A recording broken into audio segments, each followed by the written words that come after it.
Lepo pozdravljeni. V tokratni oddaji Pokličite župana oziroma županjo se selimo v občino Črnomelj.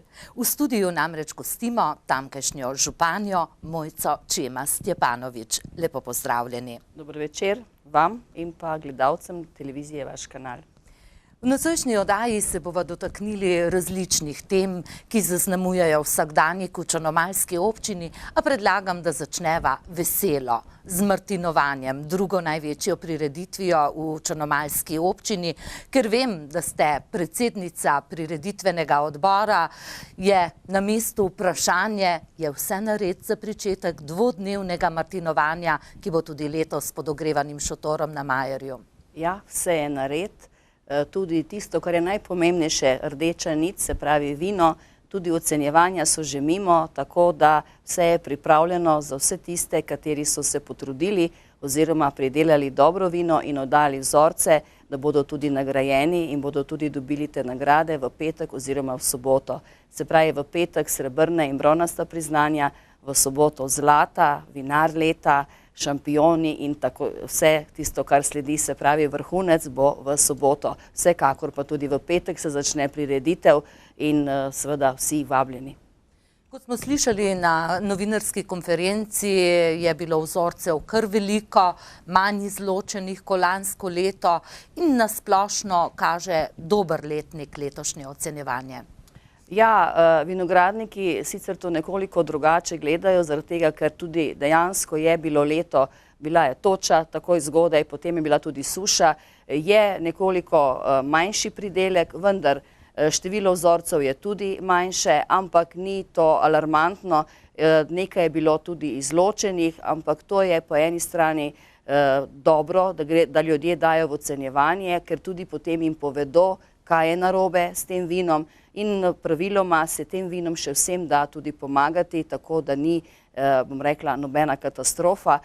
In pa videti pa je, da Društvo vinogradnikov Črnomelj veliko da na izobraževanje vinogradnikov, se pravi tudi kletarjanja in to se tudi pozna pri rezultatih, kot ste že omenila, ker je nižji procent izločenih, kot je bil v preteklem letu.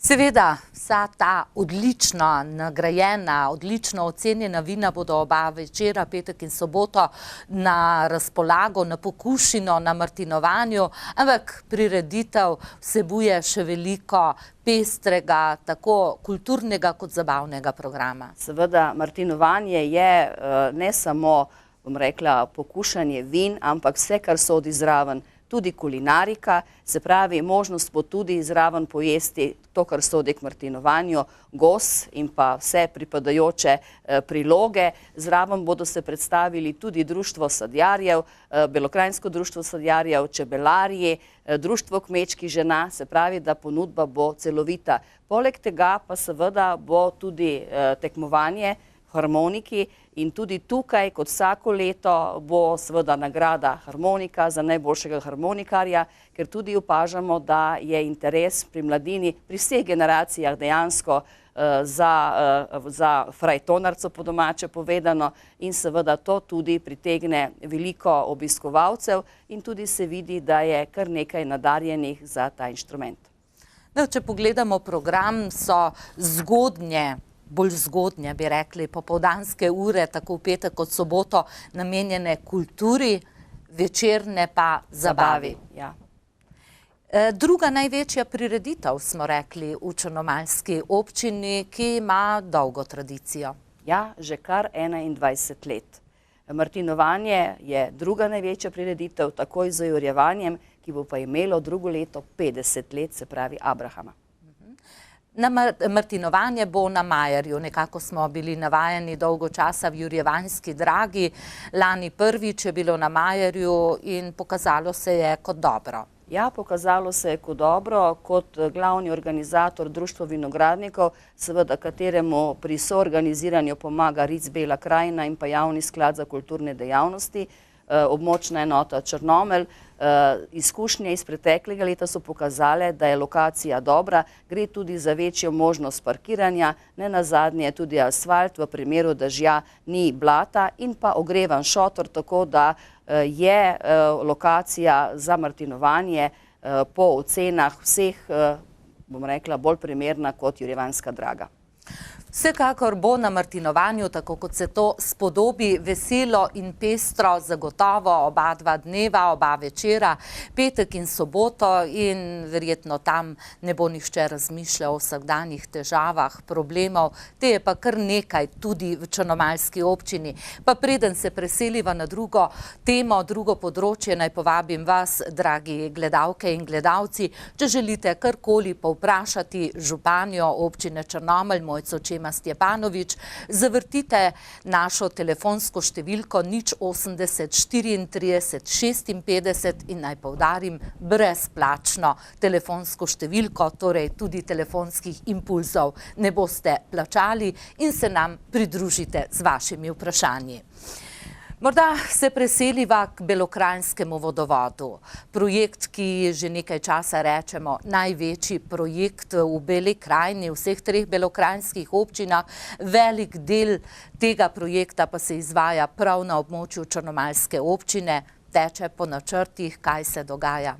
Ja, Belokranjski vodovod, druga faza, tako kot ste omenila, gre za dejansko največji ta trenutek projekt v Beli krajini. In seveda občina Črnomelj, ker je tudi največja izmed vseh treh občin, ima tudi teh kilometrov, če lahko tako rečem, tudi največ.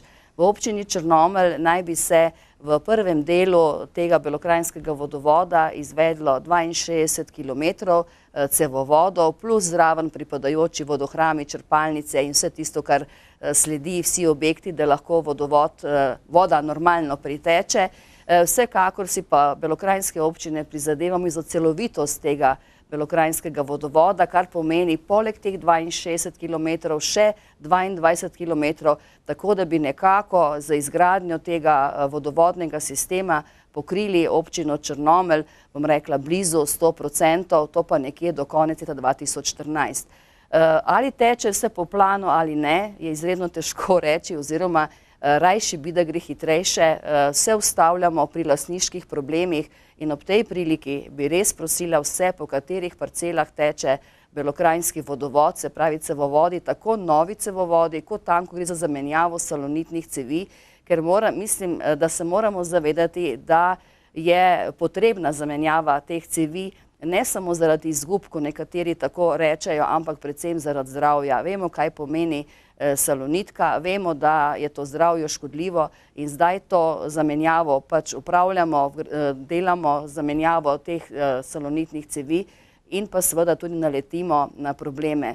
Ob tem naj povem, da večina prebivalstva se soglaša, tudi najdemo določene stične točke, so posamezniki, ki nam tudi povzročajo tudi bistveno dražjo investicijo oziroma zamik, zaradi tega, ker ne dovolijo po trasi, na katero je projektant pač vrisal ta cevovod.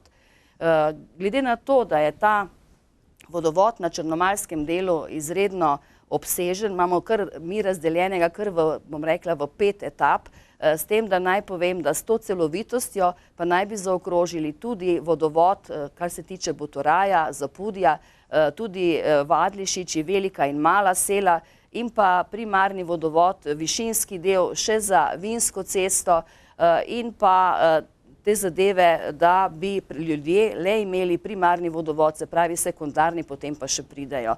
Gre za skupno investicijo, ko sem omenila, tistih 62 km in še za celovitost 22 km vredno čez 9 milijonov evrov, brez davka na dodano vrednost, se pravi, gre za veliko investicijo in v veliki meri je od nas vseh skupaj odvisno, da bomo ta vodovod lahko zgradili, se pravi, do konec leta 2014, tako kot tudi naj bi se zaključila ta perspektiva, ker je ta sredstva so zagotovljena 65% strani kohezijskega sklada, potem je 24% strani Republike Slovenije, razliko pa potem pride na samo občino Črnomelj oziroma na belokranjske občine po posameznih delih.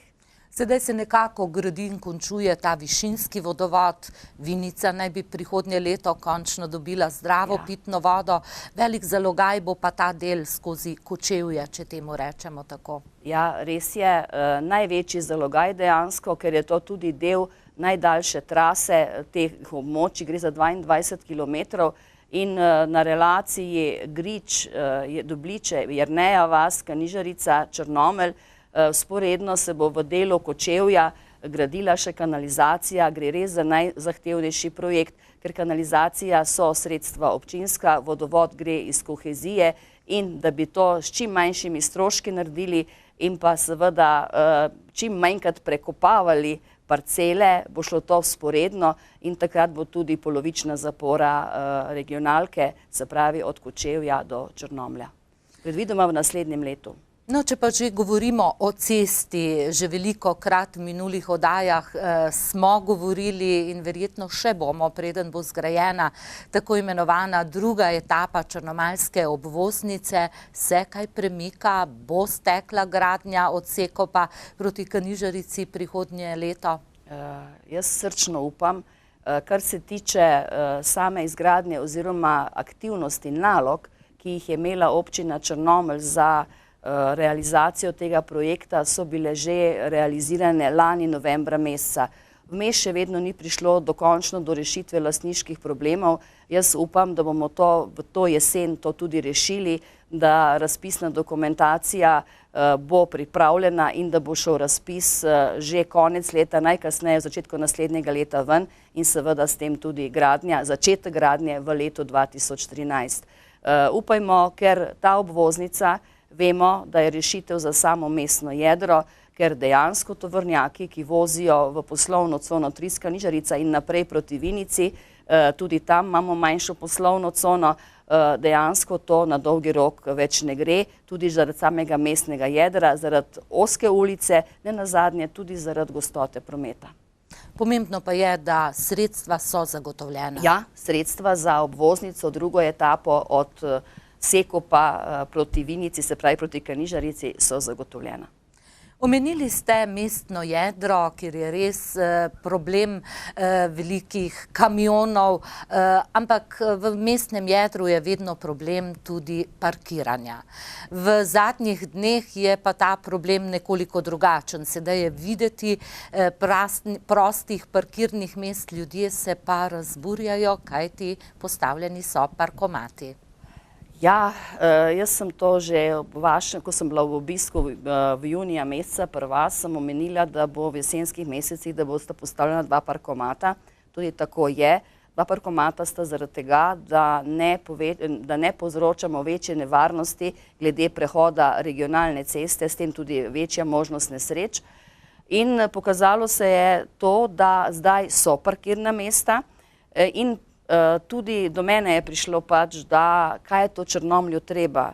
Jaz naj povem, da ni parkirnina uvedena zdaj v jeseni. Parkirnina v Črnomlju se pobira, mislim, da se ne motim, že od leta 1999. Kaj to pomeni? To pomeni, da je bilo veliko tistih, ki so parkirali, pa za to nič plačali. Se pravi, da so kršili veljavni občinski odlok, pač niso bili kaznovani, najbrž je bilo to težko kontrolirati, zdaj so parkomati, je lažje kontrolirati, se pravi, je točno videti, kdo ima tisti listek oziroma ga nima, s tem, da naj povem, da 15 minut je zastojn in tu smo rešili problem. Upam, da za vse tiste, ki pridejo v Črnomelj, v mestno jedro, ki imajo opravke tako na banki, na sodišču, na zavarovalnici, ne nazadnje tudi na občini. Tako da mislim, da ljudje morajo to sprejeti in da se je zdaj pokazalo, da je bilo veliko tistih, ki so, če lahko temu tako rečem, na črno parkirali od 6 zjutraj pa do 4 popoldne. In zasedli parkirna mesta. Tako, in tisti, ko so iz oddaljenih krajev, moram reči, da tudi moja odločitev, predlog občinskemu svetu za 2 parkomata je bila ravno iz teh razlogov, ker so okoliški prebivalci, ko so prišli v Črnomelj po opravkih, ker morate vedeti, da ko si vzame nekdo iz okolice, recimo Vinice, Starega trga, čas, on pride v Črnomelj in hoče opraviti v tisti, recimo na sredo ali pa na petek, na uraden dan vse. In kroži in kroži in kroži in nima kje parkirati. To se je dejansko dogajalo in zdaj recimo bo 1 evro dal za 2 uri in bo lahko opravil vse svoje, bom rekla, obveznosti, ki jih ima v centru mesta. No pa, če že govorimo o cestah, parkirnih mestih v Črnomlju, v oddaji, mislim, da nazadnje, ko ste bili, ste govorili tudi o tem, da se bo začela gradnja ulice pod Gostom. Je stekel ta projekt? Ja, začetek gradnje je, končalo se bo v naslednjem letu. Letos bodo narejeni, bom rekla, vodi v cesti, tudi zimski čas je, malo bo najbrž zastalo, če bo vreme naklonjeno tudi nekoliko prej, ampak sigurno bo zaključeno v začetku naslednjega leta. In potem klasično vprašanje, ki ga že dolgo ponavljam v teh oddajah in vedno pričakujem drugačen odgovor. Tukaj sta še 2 ulici, ki sta že dolgo problem. To je ulica, kot rečemo, od Tuša proti železniški postaji in pa Prešernova ulica. Se kaj premika, se tu načrtuje obnova ceste oziroma graditev pločnika? Ulica od Tuša do železniške postaje se je nekoliko premaknilo, manj številčno imamo problem lastništev, vendar še en manjši problem je in upam, da ga bomo do konca leta rešili, tako da bomo lahko v naslednjem letu planirali v okviru možnosti, seveda, ko bodo dane, ker danes je težko govoriti, kakšen bo proračun za 2013, glede na vse varčevalne ukrepe, glede na vse omejitve. Medtem ko Prešernova cesta, za Prešernovo cesto je dana vloga za gradbeno dovoljenje in računamo, da ga bomo dobili nekje v začetku naslednjega leta in da bomo potem lahko seveda začeli tudi z rekonstrukcijo Prešernove ceste v drugi polovici leta 2013. Naj povem, da se je ta zadeva nekoliko na Prešernovi cesti zamaknila, ravno tako tudi zaradi težav pri pridobivanju služnosti za postavitev elektromarce konkretno. Res pa je, da ste minuli mesec morali sprejeti rebalans občinskega proračuna in da tudi napovedi, ta povprečnina in vse, kar pride v občinski proračun, niso rožnate za prihodnje leto, kar se bo verjetno odražalo tudi na tako imenovanih občinskih naložbah. Vsekakor napovedi niso rožnate. Občina Črnomelj že kot občina, že kot taka, bom rekla, v zadnjem času ima tudi manj lastnih sredstev, ve se zakaj, porasla je brezposelnost, približno 18% je in to se tudi odraža seveda tudi pri prihodkih občine, tudi glede prodaje, nakupov, nepremičnin, vse to je odraz in seveda se bo tudi z znižanjem povprečnine, katera je kar precej nizka, s tem, da se bodo nižala tudi sredstva za investicije, za te še nimamo točnih podatkov, bodo nižja sredstva, glede na to, da pa se hkrati povečujejo potrebe po socialnih transferjih. Tukaj ne omenim, da strašno nam poraščajo stroški za plačila v zavodi, govorim o domovih starejših občanov, stroški v vrtcih, tudi v šolah, tisti del, kateri seveda pripada na financiranje strani ustanovitelja, se pravi občine, dejansko ti stroški pa rastejo. Hkrati rastejo tudi materialni stroški, gorivo, električna energija, vse gre gor, tako da za investicije bo ostalo, če se bodo vse napovedi uresničile vlade, glede varčevalnih ukrepov, izredno malo denarja. Vsekakor bomo pa v občini, glede na to, da imamo, kot smo prej govorili, že o največjem projektu ta trenutek vodooskrbe Beli krajini, bomo posvetili oziroma dali prednost temu projektu, ker ga moramo zaključiti. Seveda perspektiva se zaključuje 2007-2013 in s tem tudi investicija v vodooskrbe Bele krajine. No pa, če dodamo kakšno svetlo točko tej visoki stopnji brezposelnosti in gospodarski krizi, ki se odraža v črnomaljski občini, podjetjih, ki tam poslujejo, sedaj zagotovo lahko rečemo, da podjetje Akrapovič prihaja v Črnomelj in da bo v prihodnjih mesecih dalo možnost zaposlitve kar nekaj Belokranjcem. Ja, res je, to je potrjeno, podjetje Akrapovič prihaja, mislim, je že v Črnomlju, dejansko je lastnik nepremičnin, to že vemo, ne, tako da tudi kakor hitro se bo lastnik, se pravi gospod Akrapovič, za svojimi sodelavci odločil, da te zadeve počasi preselijo oziroma selijo iz Ivančne Gorice, s tem bo tudi večja možnost zaposlitve našega mladega strokovnega kadra.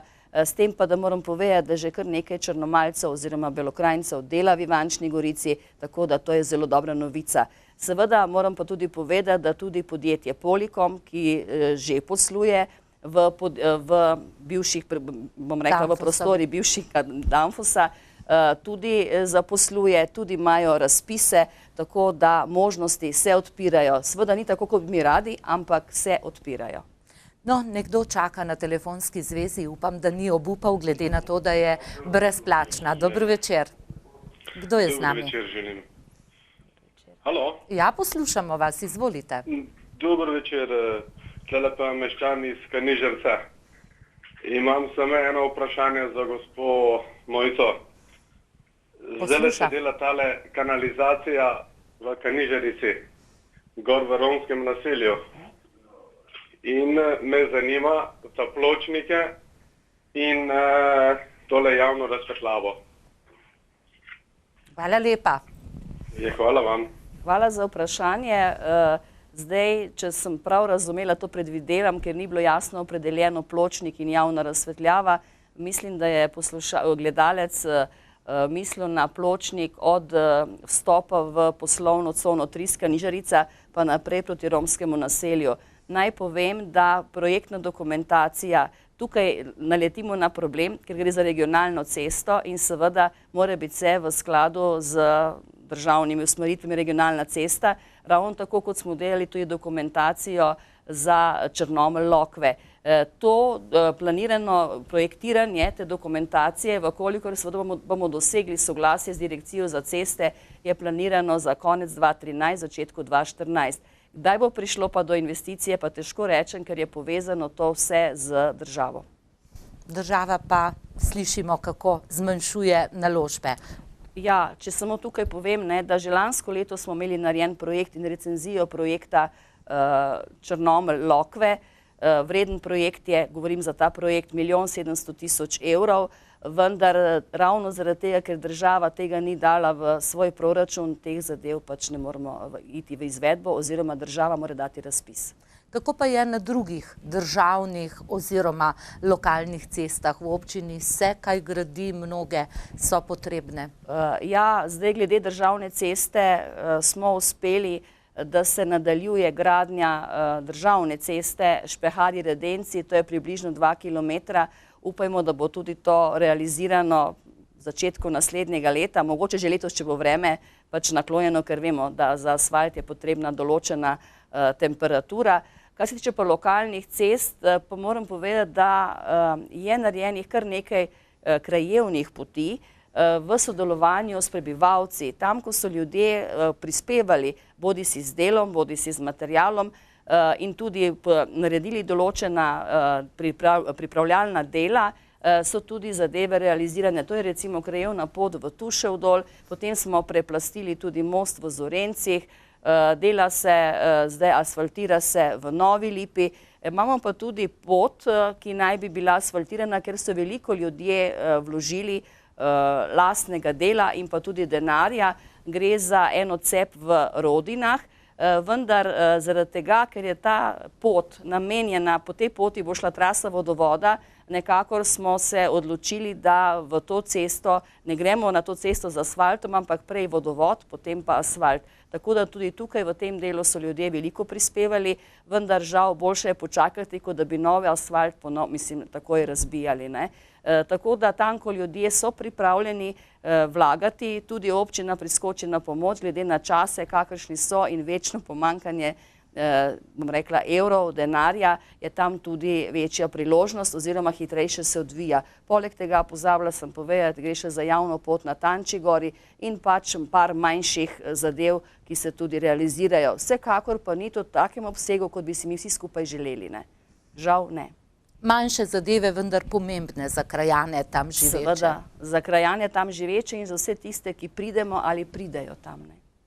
No, še enega področja se moramo dotakniti, vse odkar ste županja, se morate ubadati tudi s problemom smrdi, ne smrdi v Črnomlju po belokranjskih njivah, torej problem bioplinarne. Nedavno je bila javna obravnava na vaše insistiranje, je prišel minister s sodelavci, minister za kmetijstvo v Črnomelj, javna obravnava nove uredbe, ki naj bi opredelila delovanje bioplinarne. Veliko pripomb je bilo nanizani. Računate, da bo ta novo sprejeta uredba kaj uredila to delovanje?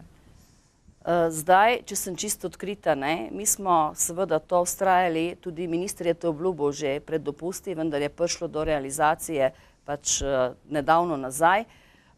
Moram povedati, da za nastopom ministrovih sodelavcev, tako jaz pa tudi mislim, da vsi razpravljavci v Obrtnem domu v Črnomlju nismo bili zadovoljni, zaradi tega, ker se je nekako hotelo zamakniti možnost vprašanj in pa odprto pogovarjanje, kaj narediti, da ne bo tako, kot je.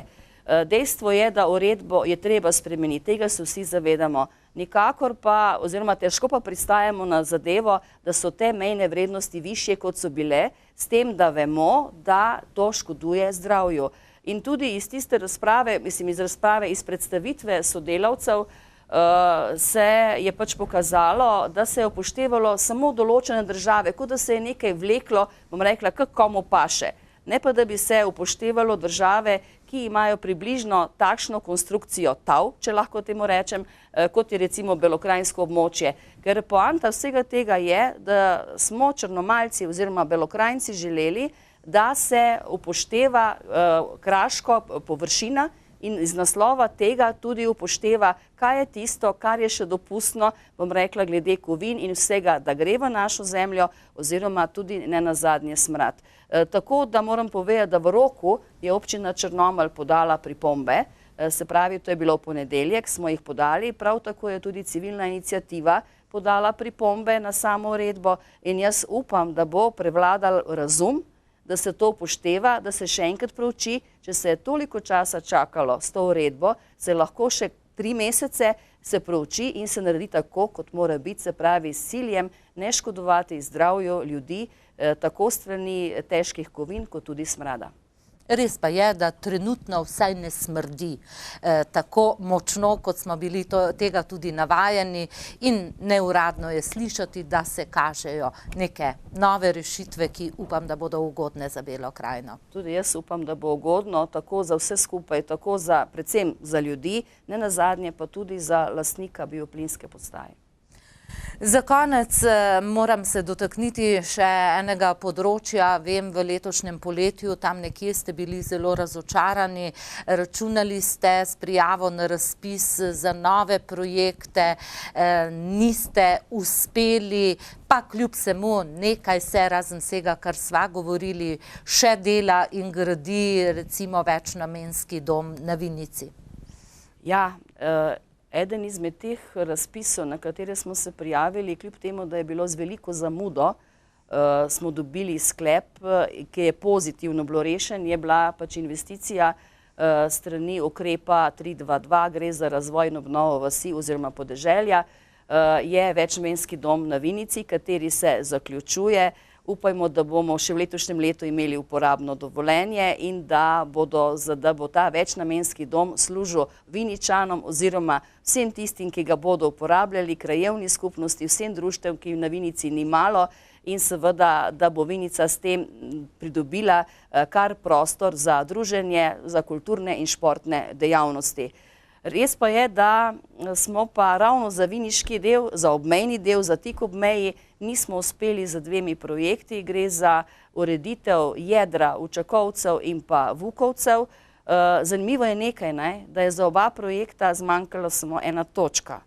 Tako da to se meni kot županji in pa seveda mojim sodelavcem zdi zelo čudno točkovanje, če lahko temu tako rečem, lahko da je pravilno, ampak glede na to, da smo mi našli skozi razpisne pogoje in glede točkovanje, da nam je bilo upoštevanih premalo točk, smo tudi se pritožili, zdaj, kdaj bomo dobili odgovor, to ne vemo. Potem je pa še ena zadeva, ki pa tudi moram povedati, ta pa ne dolgo nazaj, je prišel tudi negativen odgovor za adaptacijo, sanacijo rojstne hiše Otona Župančiča. Mislim, da že zato, da gre za rojstno hišo, zato, da gre za kulturno dediščino, da je to, bom rekla, skoraj tik ob meji, mislim, da bi tukaj mogla država pač nameniti več točk za take primere, ne samo za v Črnomlju, tudi za ostale obmejna območja, s tem, da moram povedati, da me pa žalosti, da se ne držijo tistega, kar je bilo večno govorjeno in tudi še se poudarja program Pokolpja. Mi smo le v temu programu Pokolpja, ki mislim, da bi si zaslužili določeno število točk glede na ogroženost v vseh pogledih, če hočete, obmejnost, brezposelnost in vsi kriteriji, ki nakazujejo, da bi bili upravičeni do teh točk, vendar žal eno se govori, drugo se pa pri razpisih naredi. Nažalost, čas namenjen današnji oddaji se je iztekel, zato mi ostane le še, da se vam zahvalim za izčrpne odgovore na moje vprašanja, ki verjamem, da so bili zanimivi tudi našim gledalkam in gledalcem, in da vam zaželim vsekakor veselo in uspešno martinovanje. Hvala in pa seveda vsi gledalci vašega kanala vabljeni 9. in 10. se pravi v petek in soboto na martinovanje na Majer v Črnomlju. Hvala lepa, županja občine Črnomelj, Mojca Čema Stjepanovič, in hvala za pozornost vam, drage gledalke, dragi gledalci. Ostanite še naprej v družbi vašega kanala.